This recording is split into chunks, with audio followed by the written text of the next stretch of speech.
আলাইকুম। আপনারা অনেকেই জানতে চেয়েছেন যে কিভাবে ভুট্টা চাষ করলে 3 শতাংশে 5 মণ ভুট্টা আশা করা যায় বা ফলন পাওয়া যায়, সে বিষয়ে আজকে আমরা নিজেরা পরামর্শ না দিয়ে সরাসরি কৃষকের কাছ থেকে গতবার একজন সফল ভুট্টা চাষির কাছে গিয়ে আমরা শুনবো তিনি কিভাবে ভুট্টা চাষ করেছেন। আর সবচেয়ে বড় কথা, কাটুই পোকার যে একটা যন্ত্রণা, ওইখান থেকে মুক্ত পাওয়ার জন্য যে উনি ঘরোয়া পদ্ধতি অবলম্বন করে গত বছর সফল হয়েছে, তার কাছেই আজকে আমরা শুনবো ভুট্টা চাষের পদ্ধতি। আপনারা গত বছর একটা ভিডিও দেখেছিলেন, আমি কিন্তু আপনাদের গত বছর একটা ভিডিও দিয়েছিলাম যে চিনি কুড়া এবং কীটনাশক সহ মিক্স করে আপনার যে ভুট্টা যে কাটুই পোকাগুলা মারা হয় সেটার কিন্তু একটা ভিডিও আপনাদের দিয়েছিলাম। অনেকেই বিশ্বাস করেছেন, অনেকেই বিশ্বাস করেননি যে আসলে চিনি দিয়ে কীভাবে পোকা মারা যায়। কারণ কাটুই পোকা ভুট্টার জন্য সবচেয়ে একটা ক্ষতিকর পোকা। এইটা যদি আপনার জমিতে আক্রমণ করে, এনাদেরই এই গত বছরের আগের বছর একটা জমি একদম শেষ করে দিয়েছিল। এই কারণে আমরা বিকল্প পদ্ধতি অবলম্বন করেছিলাম গত বছর। কারণ স্প্রে করে কাটুই পোকা বা ঘুগরি পোকা এগুলা কোনোভাবেই মারা সম্ভব না। কারণ তারা মাটির তলে থাকে, এইটা রাত্রে অনেক রাতে ওঠে গাছ কেটে দিয়ে আবার মাটির তলে যায়, এই জন্য মারা এটা খুব সম্ভব হয় না কোনো কীটনাশকে। এই কারণে আমরা বিকল্প একটা পদ্ধতি গ্রহণ করেছিলাম। এইবারও উনি যেহেতু গতবার সফল হয়েছে, আমরা ওনার কাছে এবারও শুনবো, যদিও আমরা শুরুর দিকে এসে ভিডিওটা করতে পারিনি, কিন্তু ওনার কাছে শুনবো যে আজকে যে উনি এই কাটুই পোকার জন্য নিচে যে পোকামাকড় মারার জন্য যে কীটনাশক প্রয়োগ করছে, উনি কিভাবে প্রয়োগ করেছে আর গত বছর আসলে কাজ হয়েছে এগুলো না, ওনার কাছেই শুনবো। আসসালামু আলাইকুম ভাই।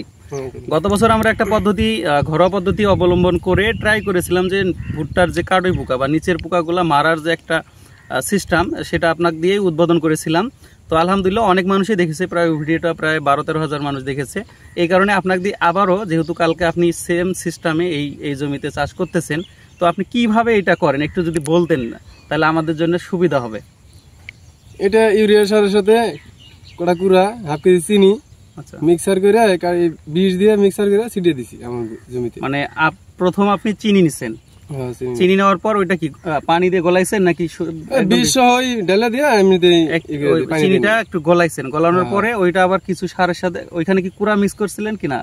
ওই সারের সাথে আগে মিক্স করে তারপরে কুড়া দিছি, কুড়া দিয়ে মিক্স করে ছিটিয়েছি, তারপরে ছিটিয়ে দিছেন।